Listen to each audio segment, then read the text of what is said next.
చిలకమ్మ ఎర్ర ముక్కులే పిల్లవాకు పూవై పూసిన ఎర్ర రోజా పూత గులాబీ పసిపాదం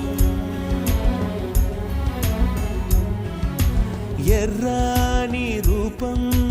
ఉడికే కోపం ఎర్రాని రూపం ఉడికే కోపం సంధ్యావర్ణ మంత్రాలు వింటే ఎర్రని పంట పాదమంటే కాంచనాల జిలుగు పచ్చ కొండ బంతి గోరంత పచ్చ పచ్చ